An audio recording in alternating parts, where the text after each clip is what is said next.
Hi, Nancy Burt-Preece here. I'm an independent Stampin' Up demonstrator.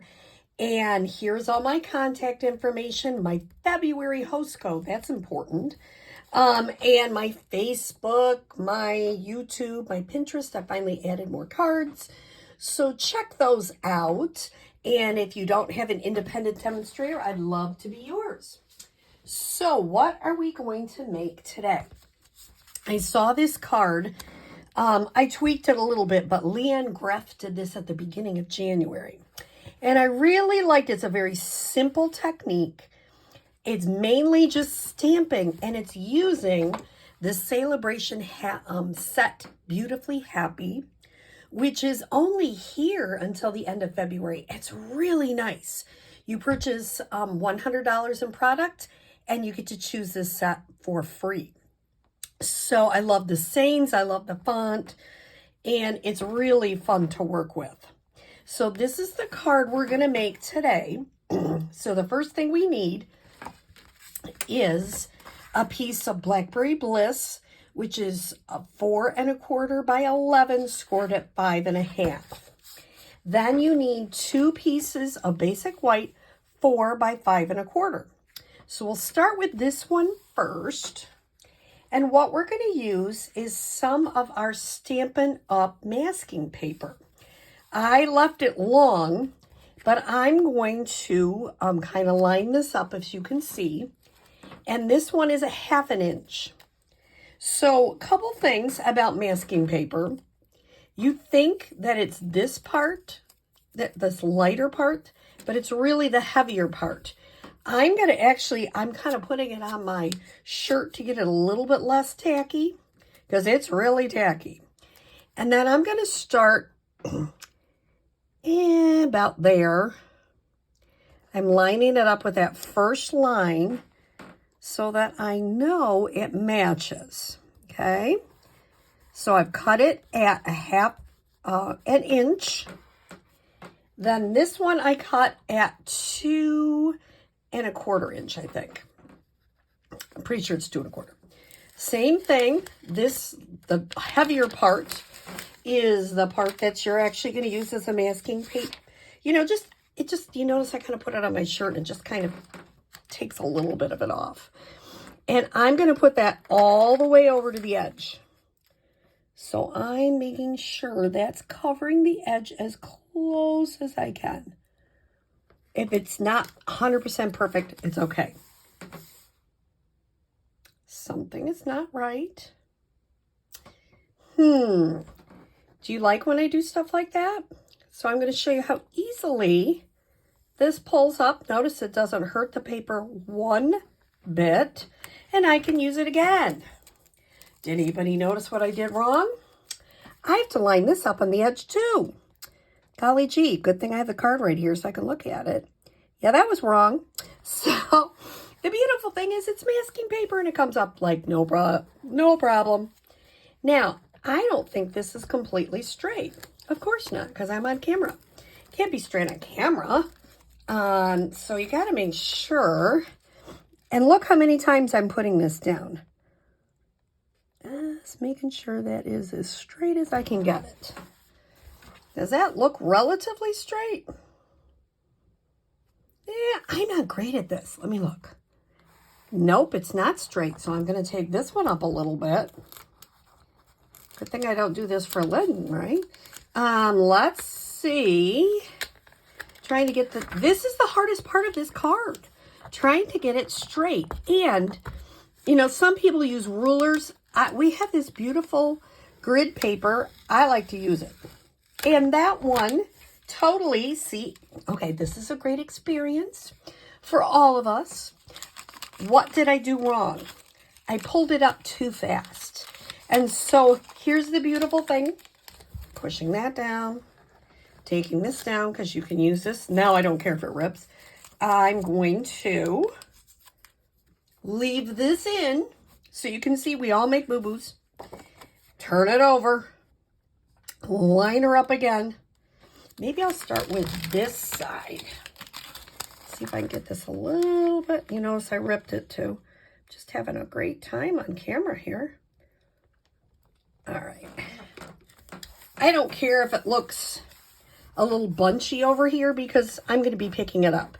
I do want to make sure this is a straight line, which I didn't have earlier. And I'm going to try this. Third time's got to be a charm, right? All right, let's see. Got it. Think it looks good. Oh, that looks much better, doesn't it? Yes. Okay, now I'm going to take my blending brush. So if you come to one of my classes and you make this card, you're seeing that even I have some problems with it. But once you get this on there, the rest of the card is like easy peasy. So I'm going to use Fresh Freesia. The best thing I can tell you about blending brushes, you kind of rub it around, start off your paper, and then gently come on. Basically, I want to just make a really light, you notice this is relatively light. It's darkest around the edges. So I want to make sure that those sides and the top and the bottom have a little bit of color, but I kind of leave the middle. I don't do it too much in the middle, if you're noticing. And I always start off my paper. And I like to do kind of a circular motion.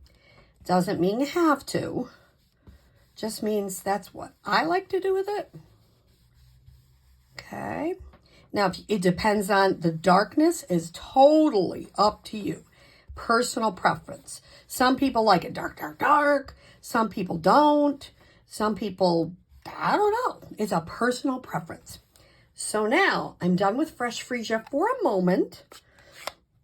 I'll put it to the side. Now, we know that this can tear, so I'm going to be super careful this time when I'm picking this up. Really careful, like just a teeny tiny bit at a time. See, last time I just went way too fast. And I know better, but you know how you get going.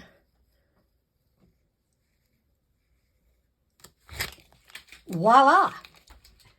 Third time. Woohoo! It finally worked. Okay, now I'm going to take this other side off.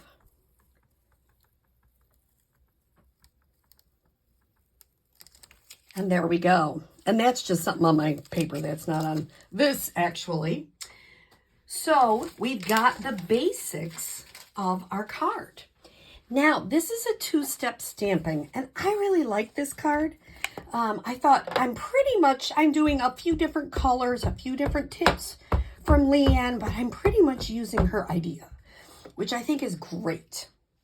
So I'm going to come in and have this mostly on that strip, and I'm going to put it straight down. Remember, you put it straight down, pick it straight up. Best way to stamp. I'm next going to put my outside saying, which is sending happy thoughts. Okay. Now I'm going to put my black away for a few minutes. I'm done with it until I do the inside. Now the next thing I'm going to do is I'm going to bring my Fresh Freesia back. And I'm going to do the outline of the flower. Now, I'm going to try not to get my head in here, but the best thing is to look. I always stand up when I do two-step stamping. I tend to get a better image that way. If it's not 100% perfect, totally okay. Like it's a teeny bit off there, I'm really okay with that. I'm going to also do the little tops of the flowers. Now, you could go crazy and say that's really the stem of the flower and it shouldn't be Fresh Freesia. If you wanted to, you could color over it with a blend. I'm not going to get that crazy with it. I'm going to let it stay Fresh Freesia. But if I really hated it, I could color over it. The other thing I'm going to do is my leaf image. I think that's all I need on Fresh Freesia here. I'm going to do my leaf. Oh, I'll keep this out because I'm going to do something else. I'm going to do my leaf image in Pear Pizzazz. So I just think that's a light color and it looks nice with that. Once again, ink it up. I look straight down on it. Well, and if it's a little off, it's artsy. It's really totally okay. Voila! That actually turned out better than the first one. How about that? Then I'm going to take, this is little dots, artsy little dots. Oh, I forgot one more important thing. The bee. On the little flower. Just adds a little bit of something. So here's my little bee. I could not find all the little doodads that came with this stamp set. I could not find anything that would color the bee in, so I just took a daffodil blend and just colored my bee in. Then I'm going to take this dots and I'm going to do some full strength, some stamping off.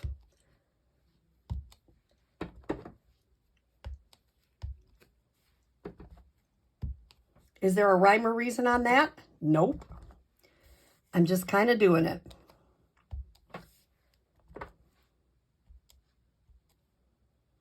Okay, I'm going to set this to the side. Now I'm going to do my inside card. And the outside says sending happy thoughts. And the inside is going to say for a very happy birthday. That's just in our Memento Black. I'm going to keep that Memento Black out and do this little cute little flower on the inside. Now, look what I did. I had ink on my finger. I love when I do that. So I'm going to change this up.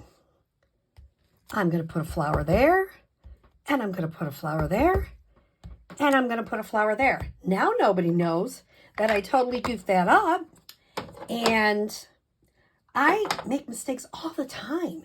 But I love my team upline. Missy always says there are no mistakes, only opportunities. And I think it's such a good thing to remember. Okay, now I'm putting the fresh freesia on. Oops, I didn't like that one. I'll do it again. Okay. Now I'm going to take, there's so many little doodly dad parts to this. This little thing, I don't know if you can see, it's just a two little thingy bob, whatever that's called. And I'm going to put it right there. It's a little bit showing there. And the other thing is I saw this teeny tiny little piece. Like, what in the world is that? Well, I got out my daffodil and I realized that's for the inside of this flower. So I put just a little bit of that on that one. So let's put our card together. And the last thing we'll add is a little milky dot on the outside.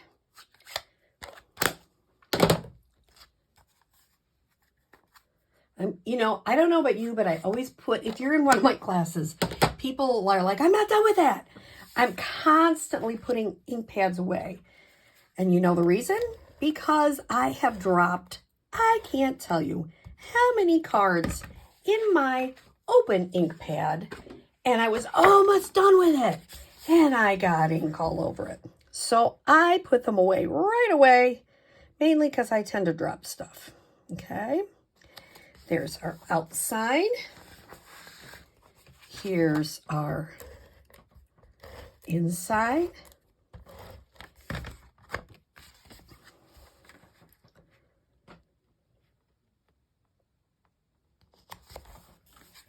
And the last thing I'm going to do is I'm going to use my Take Your Pick tool. And I'm going to get one of these milky dots and put that right in the center of that flower. And there we've got a really sweet, beautifully happy card with this neat way to add just a little bit of texture and interest to the back of your card. So I hope you enjoyed this, and have a great rest of your day. Thanks.